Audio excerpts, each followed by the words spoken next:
I was actually kind of excited to review Phantasma. It really was something that I decided to put off long enough so I could dedicate the right amount of time, because at face value, it really looked like an exciting project, or it looked like the full package that I wanted to really vet, a diamond in the rough, the soul of crypto, so to speak. Well, I waited just long enough to find out what the soul of crypto really is like. It's been hacked. Twice. Yep, you heard it right. It's been hacked twice. So that's pretty much the end of this review. I guess you could just go home and shut this off. Thanks, subscribe, like, do all the things, guys. No, I'm just joking. Take it easy. We really do need to talk a little bit more about Sol. What I will say is that it is definitely a watch lister for now. Nobody's going to be buying this anytime soon, even though the buy the dip mentality is massive in the crypto space. Even to this day, I'm still shocked people aren't losing that much money. But it is one of those ones that I think, if everything pans out with what they're trying to do, is actually kind of interesting. They got some really cool features that I want to talk about here in a second that we're going to go through. But if you want the long and the short of it, yeah, been hacked twice in a month, and it's a watch lister. Put it on your watch list and come back in a year and a half, 2 years to see if anyone cares anymore. But for the rest of you, let's talk about what Phantasma actually is trying to offer and why it's on our watch list. But before we do that, let's talk a little bit about the hack.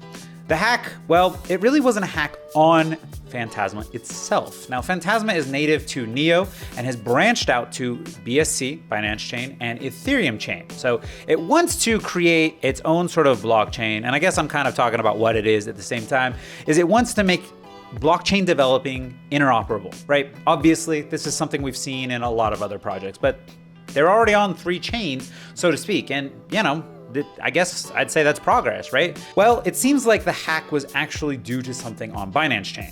Now, this probably is the perfect time to stop and say, I keep getting asked about a lot of Binance coins, and I'm reminded right now why I don't keep looking into Binance. I go, oh, what is that coin? Oh, it's on Binance? This is why. Because Binance gets hacked a lot.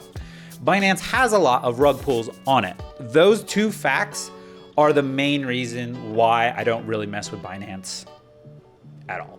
And I'm sure there's plenty of great stuff on there. I'm probably going to roast it in the comments, but that's just a little tangent on that. If you're ever wondering why the vast majority of what I go over has nothing to do with Binance, that's why. Here's another example. Now, I know they've all got their own problems. Again, I've just been in it long enough. I know ETH's got gas problems, but I've been in it long enough that, there's just some oldies but goodies.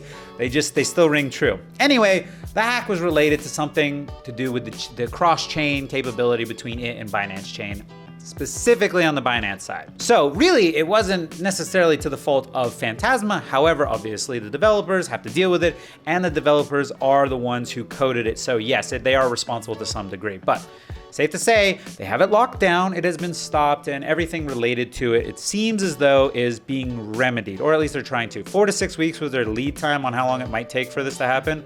We're coming up to that now, so, I don't know what kind of aged milk this video will have, but we'll see if they actually get that remedied. They actually had to stop the entire chain and freeze all assets, so nobody pulling their money out, everyone freaking out.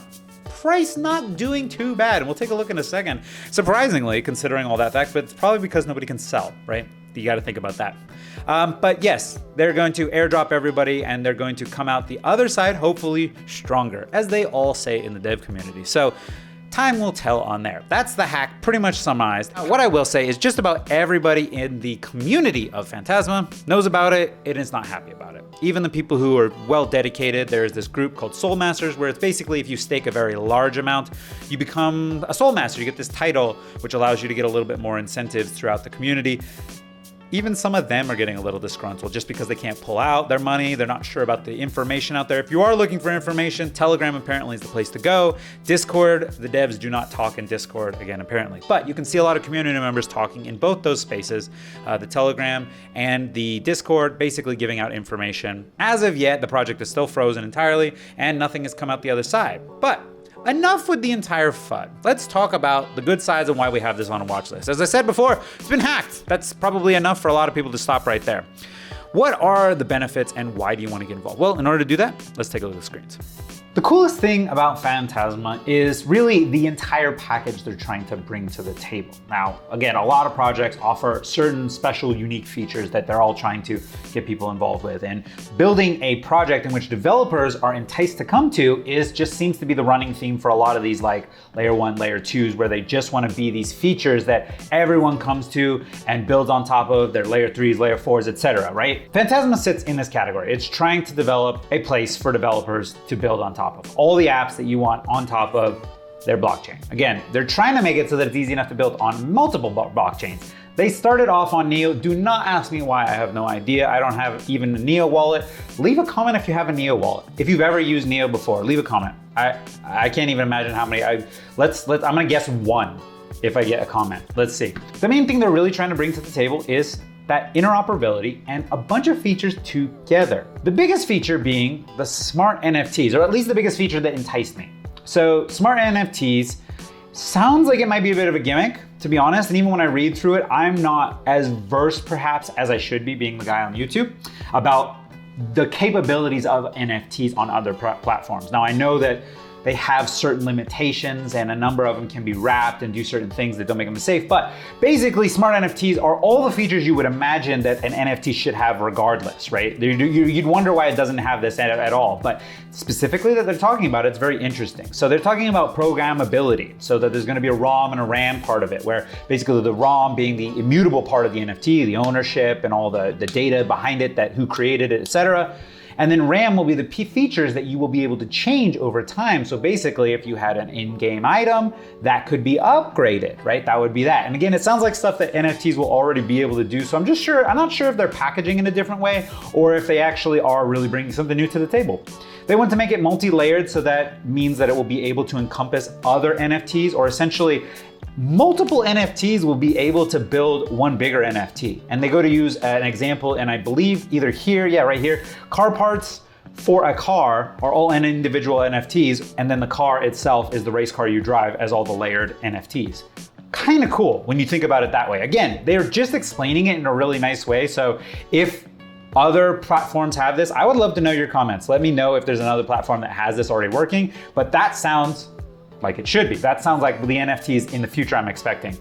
They have, I'm not sure what the timed is. I remember it's something to do with relationship to being able to, try before you buy. So basically being able to integrate some timing mechanisms for it. So this would be stuff for people to sell stuff on it.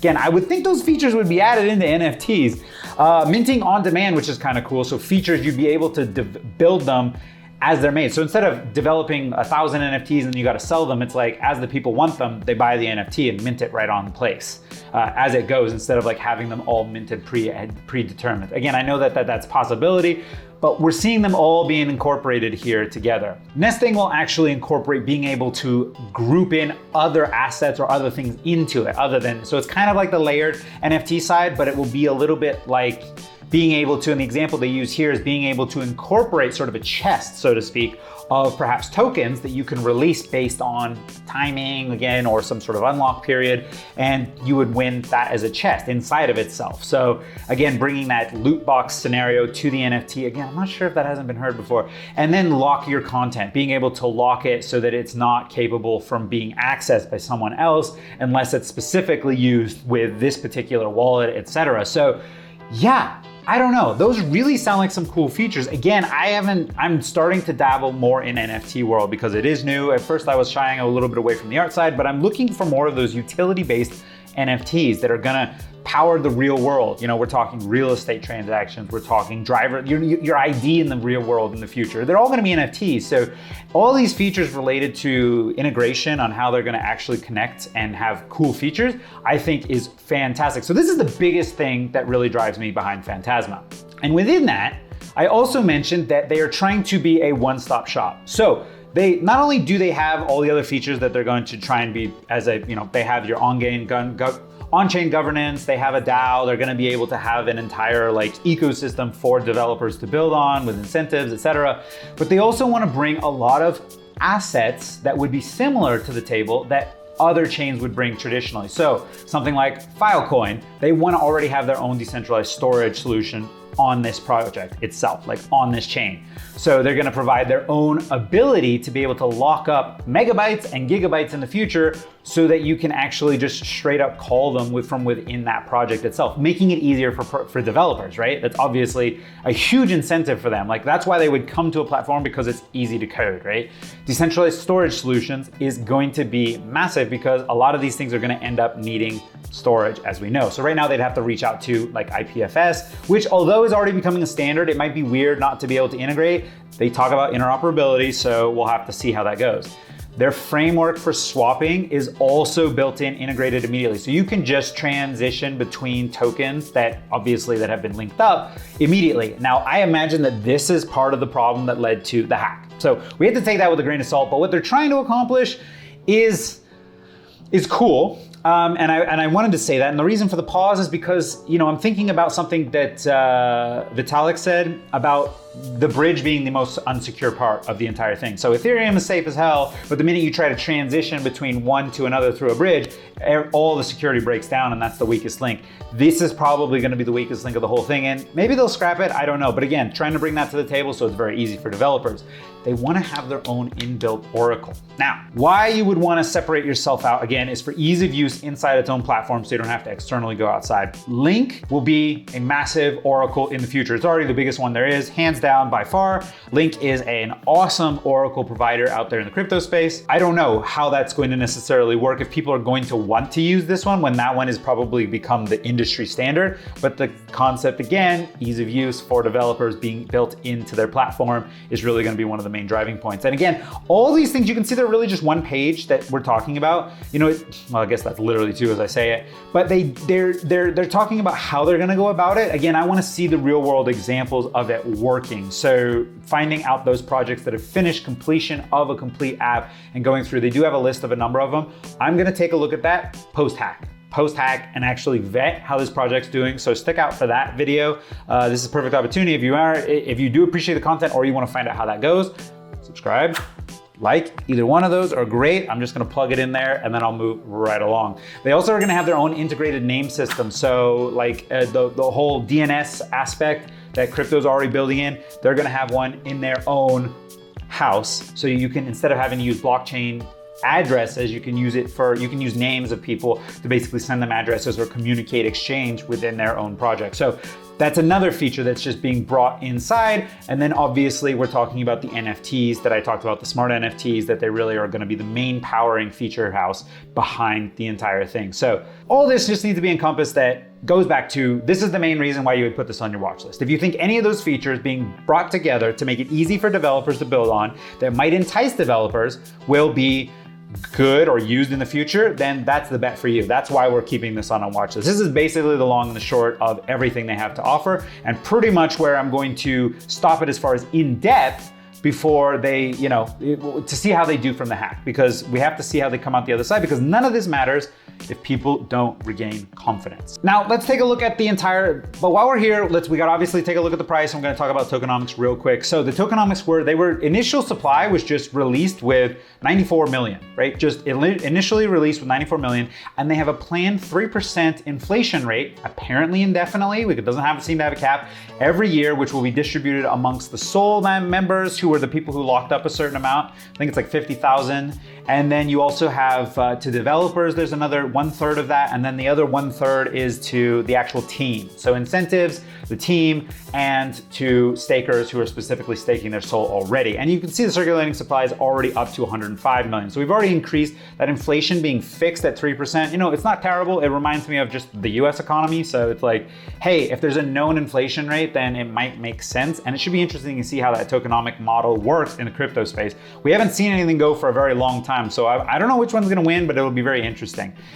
As I had mentioned earlier in the video, 26 cents is, it's relative if you know about it, but the price action hasn't diminished as bad as one would think from those previous hacks. Now, the hacks were right around here.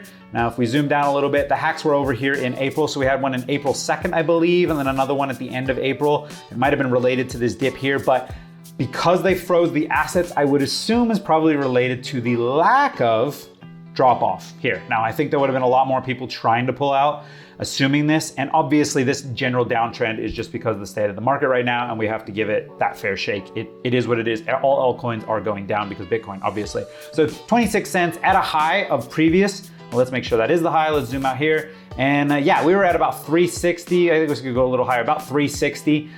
So that's a decent markup to go. That's a 13x, right? Doing a quick calculator math, that's a 13x, which means there's plenty of room to grow. Now, as long as we see them overcoming the problems of being hacked, overcoming any reputation problems, and going forward showing that they've remedied the issues, taking care of everyone who was affected, and continuing to develop, giving us some actual products the other side, I think that this could get back to its all-time high and surpass, again, I'm just saying this, at the end of this bear run into the new bull run, as long as they do develop something. I don't think this project will do very good if it doesn't do anything after the hack, and we don't see any real world applications develop from it. We don't see anything coming off of it and people using it. So if they don't start doing stuff during this period, they're gonna have to buckle down, and we don't get some results at the end, then we probably won't see this again. It will probably come up 3/4 of the way or something. It might have a little bit of a rally just because people who might have been holding it, but it probably wouldn't surpass unless it gives us something to get. Now, that's not the same for every other token out there. There's a lot of tokens out there that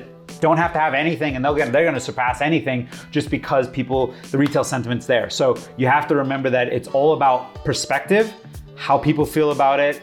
This is very speculative, risky asset. People are just all about emotion when it comes to this. So in order to see this going back to 360 and surpassing $5 on its way towards $10 again, those market caps would totally be attainable. We're only at 27 million right now at that fully diluted market cap. So realistically, again, what they're trying to provide, going to $1 billion market caps, yeah, that could be. Again, they have to overcome what they're doing. And I don't want to give it too easy. I don't want to say it's too easy, but I also don't want to say it's too hard. I just did math real quick. So the math I did real quick was I basically said $1 billion. So assuming a market cap of $1 billion, right? For something that has, let's say, multiple people developing on it, and they have working applications, people locking money up in some TVL, right? $1 billion market cap valuation. I divided it by 110 circulating supply, assuming that over, the next few years, it's 3% a year. So assuming I just went to 110. I did quick. I'm not gonna try and reverse engineer that perfectly. That came to $9. So that's my price prediction for potentially if it were to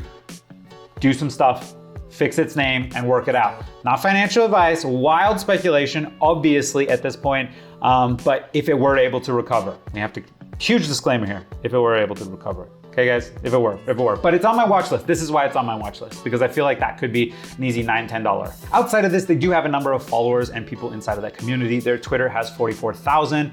Their Telegram I saw was like 100,000, which is obviously a lot for a Telegram. And the Discord, I unfortunately didn't see it when I joined it, and I wasn't gonna rejoin and try and figure it out. So it's still a number of people were actually active in that community. So it's good to see that there's a number of people involved, although right now a lot of them are kind of upset and they're feeling the pain. So a lot of work they got to do here, a lot of effort that they're going to have to put to bring their name back up. What I would know is that over on Twitter, which is a really active place for a lot of crypto coins and tokens and projects, is they don't have a lot of back and forth. There's not when you do a search on Twitter and you do a quick search saying, hey, Soul, hashtag Phantasma, there's not a lot going on, right? There's not a huge amount of chatter back and forth. And so either that, and again, at the time of making this after the hack, it could be related to a drop off immediately after that, or the fact that people just aren't talking about it as that side note. So two things can come of that. It's a gem way hidden under the radar, or just nobody cares, right? Maybe they found out about it, they got in, they got out, they realized they didn't want anything to do with it, and they left. So that is something to think about with where the sentiment and the vibe is right now for the crypto community, externally looking out into the project, probably waiting to see what happens with the entire hack and the entire situation.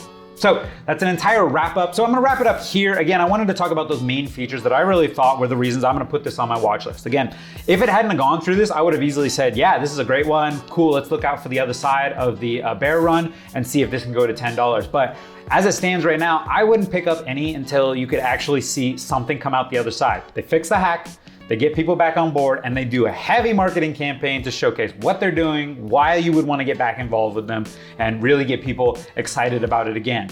If Luna can do it, Phantasma can do it. And not that Luna's doing it by other ways other than complete force or coercion based on that they're locking up your assets. Hey, they may end up doing something similar to that. If they can develop a platform that grows and comes out the other side, then more power to them. This is why I'm giving them a fair shake.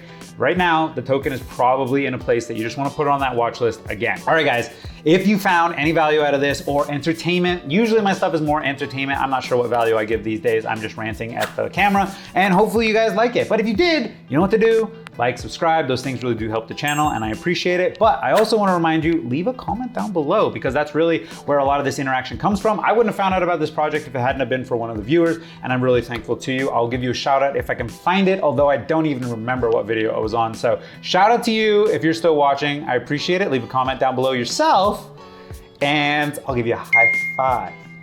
All right, guys, remember, nothing here is financial advice. It's all wild speculation and just an opinion. I'll see you guys in the next video.